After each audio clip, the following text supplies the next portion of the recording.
La seconde partie de notre débat consacrée ce soir à la libération de Serge Lazarević. André Bourgeaud, bonsoir. Vous nous avez rejoint. Vous êtes directeur de recherche émérite au CNRS, spécialiste du Mali, un pays que vous connaissez très très bien. On a parlé dans la première partie de notre débat. Tout d'abord, j'aurais une réaction sur cette information donc, de nos confrères de Radio France Internationale qui disent ce soir que la libération de Serge Lazarević aurait été obtenue en contrepartie de la libération de 2 hommes qui auraient participé à l'enlèvement de Serge Lazarević. Est-ce que ça vous paraît crédible, plausible? Ça me paraît plausible, mais enfin l'information a été diffusée ce matin. Je crois l'avoir lu à 7h30 ou 8h du matin qu'il y avait des opérations qui visaient, excusez-moi, je suis un peu fatigué en ce moment, donc effectivement 2 Touaregs maliens qui avaient été emprisonnés, dont l'un d'entre eux, M. Agouad Dossen, qui avait participé à l'enlèvement de Serge Lazarević et de Philippe Verdon. Donc apparemment, vous semblez confirmer cette hypothèse. Ça veut dire qu'il y a eu des négociations. Confirmer, c'est une hypothèse qui circule. Qui circule. Ouais, en tout cas, on en a...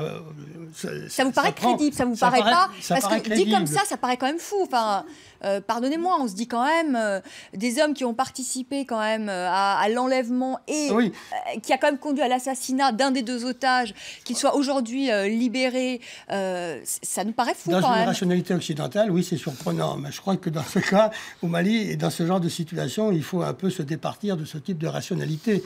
Je pense qu'il y a eu quand même de gros enjeux et qu'il y a eu des négociations à un haut niveau, probablement au niveau entre le président de la République française et le président de la République du Mali, et qu'en amont de tout ça, ça a dû... Mais c'est exactement la même situation qui a prévalu à l'époque de l'ancien président Hamani Toumani Touré. C'est une sorte de continuité. À cette différence près, c'est que lorsqu'il y a eu la libération de Pierre Kamat avait fait l'objet du déplacement du ministre des Affaires étrangères de l'époque, qui était M. Kouchner, je crois, et puis ensuite aussi un détour de l'ex-président français Sarkozy-Nicolas, je crois de son prénom, qui avait fait un petit détour par Bamako pour négocier la libération de Pierre Kamat, qui avait été présenté en son temps comme étant quelqu'un qui aurait été membre de la DGSE. La rumeur aussi, mais cette fois-ci venant d'AQMI, a été le même type d'accusation en ce qui concerne Serge Lazarević et Philippe Verdon. Si ce n'est qu'il n'y a pas eu de déplacement de haute personnalité. C'est exactement, j'allais dire exactement la même chose. C'est-à-dire, on finit par oublier que Pierre Kamat avait été libéré. Effectivement, Nicolas Sarkozy, au voyage Gabon pour aller au Rwanda, il avait fait un détour. Et franchement, à l'époque, la France avait vraiment tordu le bras de Hamani Toumani Touré, à qui on a reproché ensuite de négocier avec les rebelles, AQMI, etc. Et lui, il ne voulait pas, parce qu'il y avait la Mauritanie et l'Algérie qui refusaient justement de libérer, en considérant que c'était des djihadistes, etc. Et alors, à ce moment-là, la France avait fait une très forte pression pour pouvoir libérer. Donc, vous voyez... au niveau de la raison d'État. Avec une grosse crise diplomatique avec, pendant une période, avec la Mauritanie et l'Algérie, oui. Mais ça pose sur le fond la marge de manœuvre politique est susceptible de mettre en œuvre le président Ibeka vis-à-vis des autorités politico-militaires françaises d'une part. On voit bien qu'il y a des rapports de tutelle. Le Mali est sous tutelle, même si le mot est trop fort, d'une part. Et d'autre part, quelle est sa marge de manœuvre par rapport au Haut Conseil islamique du Mali, qui est dirigé par M. Dicko, qui est un wahhabite. Il ne faut pas perdre de vue non plus que ce monsieur, pendant la période électorale présidentielle, a fait campagne pour Ibeka. Et on voit bien qu'Ibeka est affaibli pour différentes raisons, les affaires, etc. Tout le crédit qu'il a eu, qui était une sorte de plébiscite, 78% des voix, c'est quelque chose... En l'espace d'1 an, il a beaucoup perdu de ce crédit-là. Comment peut-il faire pour rebondir ? D'où le fait quelle a été la nature de la tractation entre le président Hollande et le président Ibeka. S'il a été conduit à la libération de Serge Lazarević, c'est pas cadeau. Oui. Nécessairement quelque chose qui va apparaître. C'est surtout par rapport aux autorités nigériennes que, je dirais, on va pouvoir voir exactement quel est l'intérêt, comment Issoufou tire son épingle du jeu dans cette affaire, davantage que Ibeka, qui, à mon avis, risque d'y perdre, puisque quand même, ça montre une forme quand même un petit peu comme le président Touré à l'époque. Je pense que ça va être... D'accord, les nationalistes maliens vont pas lui pardonner. Laisser passer au moment où il y a des grandes difficultés à Kidal et que l'armée malienne nigérienne s'est fait complètement désavouer et battre dans le nord du Mali quand ils ont essayé de reprendre seul Kidal dans le dos des gens des militaires français. Je pense que la situation au Mali va être beaucoup plus compliquée pour Ibrahim Boubacar Keïta, alors que le président Mahamadou Issoufou, qui négociait avec Areva, et en plus, qui a quand même l'État français à 87% dans Areva, qu'est-ce qu'empêche à un moment donné l'État français de glisser dans l'oreille d'Areva, de donner quelques millions d'euros de plus dans la négociation? Et voilà, ni vu ni connu, c'est un jeu de bonneteau. Philippe Rochaud. Oui. Moi, ce qui me frappe, c'est le taux de mortalité des otages qui a sérieusement augmenté quand même depuis ces dernières décennies. Le nombre des otages aussi. Le nombre des otages, non, mais par exemple, là, quand on compte, en 10 ans, sur 27 otages, il y en a quand même 6 qui sont morts. Avant, disons, il y avait un taux de mortalité qui était inférieur et des otages pouvaient être plus facilement libérés. De même, les séjours, si j'ose dire, sont beaucoup plus longs. À l'époque. Moi, je cherchais dans ma tête, justement, qui avait pu faire 3 ans. Et il a fallu remonter à Françoise Claustre, justement. C'est pour ça qu'on parlait de Françoise Claustre, qui a fait 3 années dans le Tibesti au Tchad. Mais ce qu'on peut dire quand même, c'est qu'avec AQMI, on peut quand même négocier, ce qui semble moins le cas, par exemple, avec l'organisation de l'État islamique aujourd'hui. Pour l'instant, il n'y a pas eu de cas de négociation d'otages dans le cadre des prises, lorsque l'État islamique en était les ravisseurs. Il n'y a eu aucune négociation.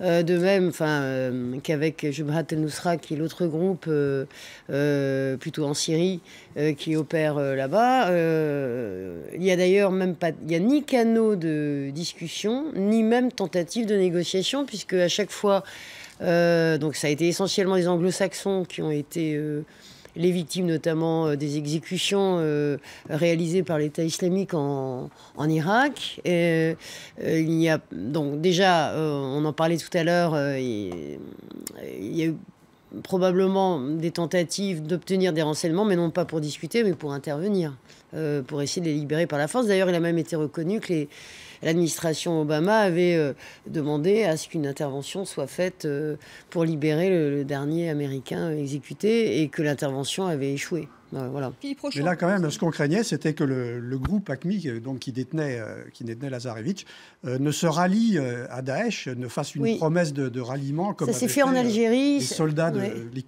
du califat. Et donc, finalement, ça n'a pas eu lieu. Pas encore.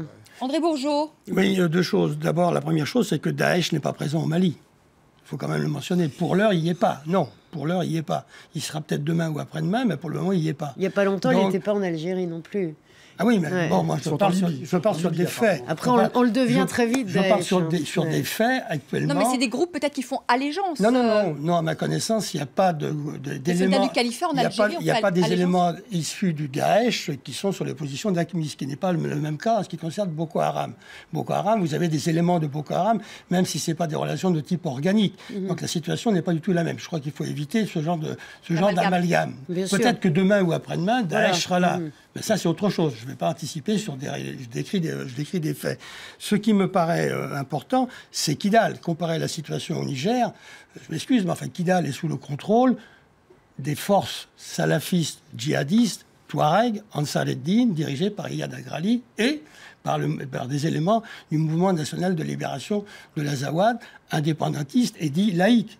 Tout le monde sait qu'au sein du MNLA, vous avez une composante salafiste extrêmement importante. Donc, ce n'est pas du tout comparable à la situation nigérienne. Le Niger n'a pas été confronté, le Niger n'a pas subi l'occupation des groupes armés narco-djihadistes pratiquement pendant 2 ans. Donc, sa marge de manœuvre était beaucoup plus grande. Et par ailleurs, l'État nigérien n'était pas du tout dans la même situation que l'État malien, qui était un État pratiquement inexistant. Tout le septentrion a d'abord été une zone de non-droit jusque dans les années 2010-2011. Puis après, il y a eu partition territoriale, il y a eu occupation de par les forces que je viens de décrire. Donc vous voyez, c'est très très différent. André Bourgeaud, justement, puisque vous parlez des Touaregs, donc il y a le Haut Conseil national de l'Azawad qui affirme ce soir, c'est aussi une des informations qu'on a eues, avoir joué un rôle dans la libération de Serge Lazarevitch. Pourquoi soudainement ils sortent du bois pour dire voilà, on a joué un rôle? Il y a quand même un message là là Le président du Haut Conseil pour l'unité de l'Azawad était le numéro 2, c'est-à-dire le deuxième doigt d'Iyad Agrali, et c'est le fils de la chefferie Iforas. C'est un salafiste bien connu. Il a été membre et numéro 2 dans le Saladin et le Salafia. Et le HCUA représente quoi, si ce n'est qu'une famille élargie qui gravite autour de la chefferie. Pas plus. Ce qui est surprenant dans ce qui se passe actuellement dans les négociations, en tout cas de mon point de vue, personnellement, je n'arrive pas à comprendre comment des groupes armés ultra minoritaires, je dis bien ultra minoritaires, qui ne représentent qu'eux-mêmes, qui n'ont pas d'assises sociales, qui n'ont pas d'assises politiques, et réussissent à diriger les négociations actuellement à Alger. Surtout qui dirigent, ils disent on arrête, on suspend les négociations, et la communauté internationale, elle fait quoi? Si je me Alors, il y souviens bien, a quelqu'un qui tire les ficelles? Qu'est-ce qui se passe? Parce que vous dites finalement, ils n'ont pas beaucoup de pouvoir. La communauté internationale puis la MINUSMA, c'est on ça. dit toujours la communauté internationale. Oui, mais enfin, on se réfère à la communauté internationale. Alors, d'un côté, on dit qu'elle n'existe pas, mais quand elle existe, parce que je m'excuse, elle existe, cette communauté internationale. Et dans cette communauté internationale, la France a son rôle, elle joue un rôle, la France, avec Barkhane, avec d'autres. La communauté internationale dans la région, c'est la France. C'est la France, oui. Mais non, il y a la MINUSMA, il faut le dire. C'est la MINUSMA, Mais elle n'a pas beaucoup de moyens, elle a assez... Mais ça, c'est ce qu'on dit. L'attitude de la MINUSMA vis-à-vis du MNLA et l'attitude de l'armée française vis-à-vis du MNLA, c'est quand même très significatif. Je l'ai dit et je le répète ici, sans l'intervention de Serval, le MNLA n'aurait jamais occupé Kidal ni la Drare des Iforas. C'est Serval qui a remis le pied à l'étrier au MNLA qui avait été bouté de partout.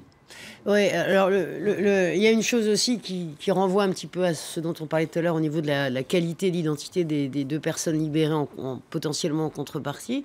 C'est que, si je me souviens bien, le fameux patron de la HCUA a été à un moment donné sur la liste des personnes qui devaient être arrêtées. Et à la faveur des élections, pour crimes de terrorisme... le Haut Conseil pour l'unité de l'Azawad. Voilà, que vous explicateur, parce que sinon on perd ces groupes. Qui vient dans le Saladin et le Salafia. Et qui dit avoir joué un rôle dans la libération, un rôle d'intermédiaire. Voilà, bon, il a intérêt à rebondir. Hein. Celui qui dirige cette structure, en fait, est très lié à Iyad Agrali, et en plus a été arrêté, enfin en tout cas recherché par les autorités maliennes. Et puis il y a eu la campagne électorale et législative, et donc ils se sont retrouvés députés. Donc un certain nombre de Touaregs qui appartenaient à Ansar Eddine, HCUA, etc., sont maintenant aujourd'hui députés de Kidal. Mais c'est jusqu'au bout, c'est-à-dire. Et en fait, ils ont rejoint le parti présidentiel, ce qui est quand même énorme. C'est-à-dire, c'est pour vous expliquer que on trouve un petit peu bizarre que ça soit les ravisseurs. Mais en fait, les ennemis d'hier peuvent être les amis de demain. Voilà, c'est ça. C'est vraiment la réversibilité érigée en système politique et relationnel. Et donc, quand on essaye, nous, de chercher en disant « Ah oui, un tel, mais bon, c'est les cousins. » Vous avez Ansar Dine avec Iyad Agrali. Il y a quelque temps, il était du côté du Mali. Il paraît qu'il est passé en Algérie. En Algérie, évidemment, il est protégé par les Algériens. Ça devient très compliqué. Et c'est vrai que la France, je veux dire, c'est absolument incroyable, que ce soit en Centrafrique ou ailleurs. À chaque fois, on dit que fait la communauté internationale. Mais je veux dire, tout le monde dit c'est la France qui s'en occupe. Et on voit bien que la France, où je suis complètement d'accord, c'est que maintenant, la France qui disait toujours au niveau des militaires français, il faut quand même les Touaregs, c'est eux qui nous aident pour libérer nos otages. Là, il n'y a plus d'otages. Donc voilà, il n'y a plus de libération des otages. Donc quel type d'attitude avec le mouvement national de libération de l'Azawad, avec les uns et les autres, avec le problème en ce moment, la France est complètement en vol de canard derrière l'Algérie. Ça veut dire on ne dit rien à l'Algérie. L'Algérie, maintenant, la France considère que le problème dans le coin, c'est le problème algérien. Est-ce que l'Algérie a aidé, vous pensez aussi à la libération de Serge Lazarevic? Les Algériens, c'est vraiment toujours à trois bandes. Donc, bien sûr qu'ils ont des relations avec les Touaregs d'Aqmi. Bien sûr qu'ils les connaissent. Bien sûr, mais ils travaillent à trois bandes, donc ils le diront jamais. Et puis, à partir du moment où l'Algérie dit, c'est l'armée nationale populaire algérienne. Donc, c'est populaire, c'est chez nous, on n'intervient pas à l'extérieur. Donc, ça reste très compliqué. L'armée française voulait à un moment donné entraîner, en tout cas les forces spéciales, en Libye pour attaquer à la racine. Mais les Algériens ils disent non, on ne veut pas aller en Libye. Donc tout ça pour dire que là, il y a la situation qui est extrêmement confuse. Il y a une opération Barkhane contre les djihadistes, la guerre contre le terrorisme, mais il y a le problème de la souveraineté de chacun de ces États. Et le Mali, qu'est-ce que devient le Mali réellement avec toute une population? Il est sous tutelle, le Mali, comme le dit André Bourgeot aujourd'hui. Il faut être clair, il faut le parler clairement. Je pense que là, c'est trop fort. Il n'y a pas de tutelle. Ouais, mais peut-être un peu trop fort. Oui, parce que l'esprit est là. Peut-être qu'il est d'accord avec vous, Antoine Glaser. Le Mali doit au moins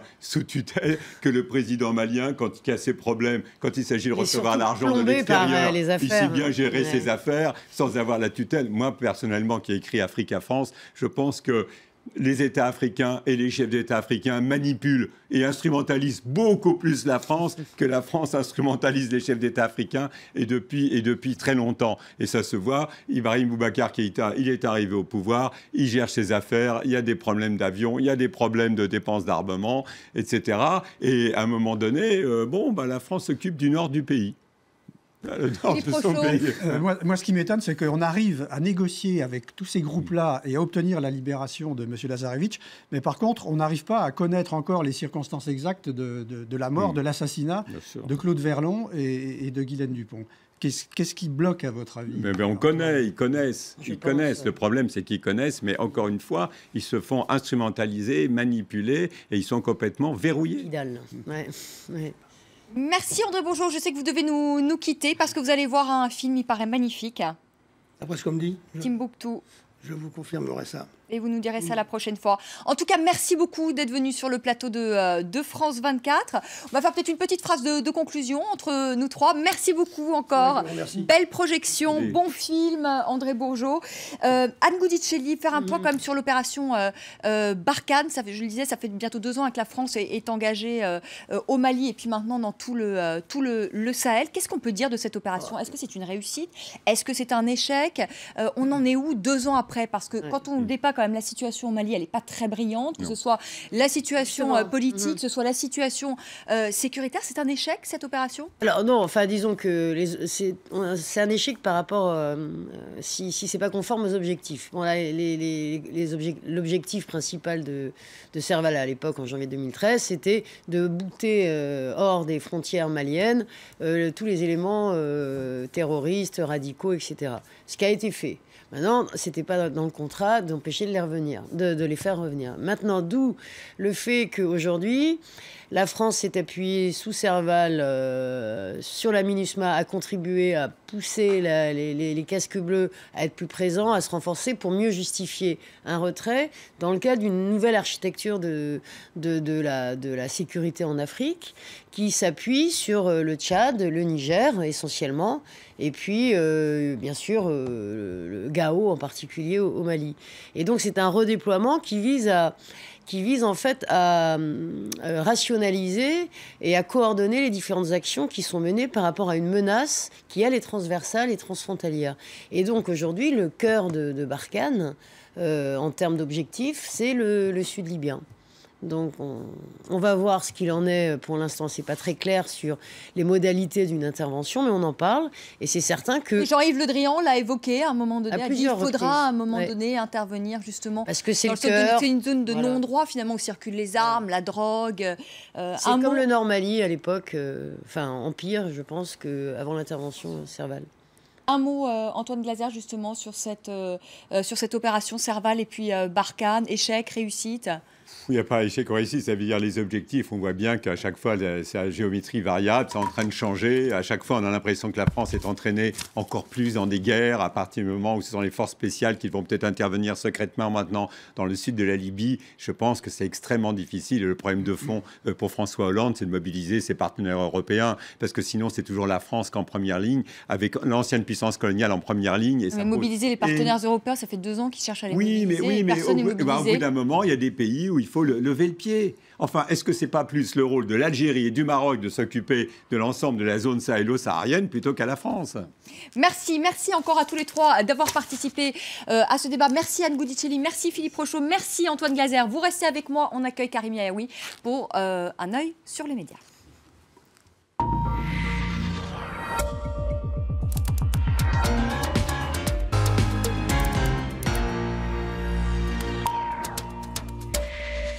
Bonsoir. Bonsoir Karim, et sur les réseaux sociaux, évidemment, c'est le soulagement après l'annonce de la libération de Serge Lazarevic. C'est vrai qu'il y a beaucoup de tweets, notamment d'hommes politiques. Il y a aussi ces images d'applaudissements du côté de l'Assemblée nationale qu'on pouvait retrouver sur YouTube ou sur Dailymotion. Manuel Valls a tweeté ce message. Un long calvaire s'achève, écrit-il, une vie reprend, immense soulagement pour Serge Lazarevic, signé MV, pour bien marquer le coup et bien signifier que c'est lui qui a rédigé lui-même ce message. Et puis Laurent Fabius, depuis le Pérou, pour la conférence sur le climat. Je salue chaleureusement Serge Lazarevic, enfin libre, son bonheur est notre bonheur. À droite également des réactions, celle d'Alain Juppé, qui a à peu près les mêmes mots. Joie immense, il pense à sa famille, à sa détermination, à la détermination totale de la France à combattre AQMI. Et puis à droite, du côté de l'UMP, on a même salué le travail des services de renseignement et la diplomatie française. Le compte Twitter de Mehdi Mebarki, qui travaille à la cellule Internet de l'Élysée, lui aussi rend hommage à la politique par le résultat, écrit-il. Il y a ce tweet d'Hervé Morin qui ne donne pas beaucoup d'informations. C'est vrai qu'il y a beaucoup de questions sur cette libération. Ce n'est pas grâce à ce tweet qu'on en saura plus. Il écrit « Dans la libération des otages, la France utilise tous les moyens de l'État conforme à nos valeurs. » Alors, ça laisse planer beaucoup d'hypothèses. En tout cas, évidemment, du côté des médias, l'idée de contrepartie est largement évoquée. Ici, sur le site de France Info, sur le site de France 24 également, on évoque même le fait que Lazarevic ait pu être échangé contre un de ses ravisseurs, voire plus, comme monnaie d'échange. Même idée développée ici sur le site du Parisien. Alors, cette possibilité-là était d'ailleurs évoquée sur Twitter avant même qu'on en parle dans les médias français, avant même la libération de Serge Lazarevic. Sur ce compte malien, on évoquait déjà cette possibilité dans ce tweet qui a été publié il y a déjà 21 heures. Alors, du côté d'un certain nombre de médias, on rappelle aussi que sa fille, l'année dernière, avait évoqué la possibilité d'une rançon sur l'antenne d'une chaîne d'information continue. Alors évidemment, ce débat autour de la rançon ressurgit à chaque fois qu'un Français est libéré. Alors voici ce tweet par exemple de Jo qui dit « Je suis ravi que Serge Lazarevic puisse sortir d'un calvaire et retrouver sa famille, mais le paiement systématique des rançons est irresponsable. » Autre point de vue, à l'opposé, celui de Carré, qui dit « Polémique stérile sur le versement ou non d'une rançon pour la libération de Serge Lazarevic. Peu importe le prix de sa liberté. #humanisme », c'est peut-être les valeurs que voulait évoquer tout à l'heure Hervé Morin. Et puis, ce compte Twitter, celui de Claude Desmougins, nous explique que finalement, il n'y a pas tellement de questions à se poser. Rançon ou pas, eh bien, depuis toujours, il n'y a jamais eu de libération sans contrepartie. L'autre actualité de ce mardi, c'est ce terrible rapport rendu par le Sénat américain sur la CIA et les tortures qui ont été commises donc, par l'agence de renseignement américain entre 2001 et 2009. Alors c'est une actualité qui dépasse largement les frontières américaines. On en parle notamment sur le site de Sud-Ouest qui évoque ce rapport explosif du Sénat.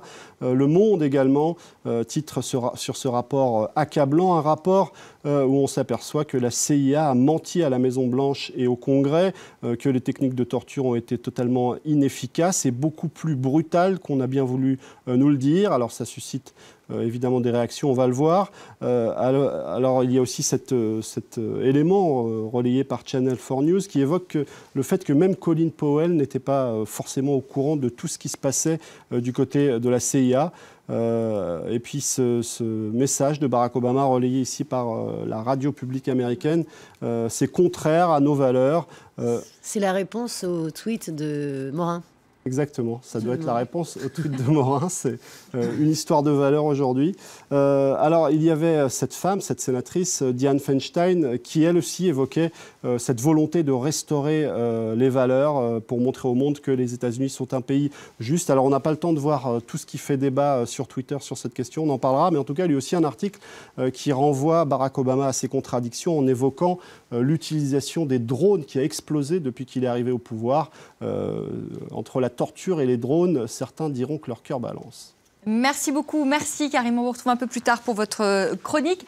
Merci encore à tous les trois d'avoir participé à ce débat, merci à vous de nous avoir suivis. Très belle soirée, tout de suite le journal et je vous retrouve demain soir à partir de 18h, heure de Paris.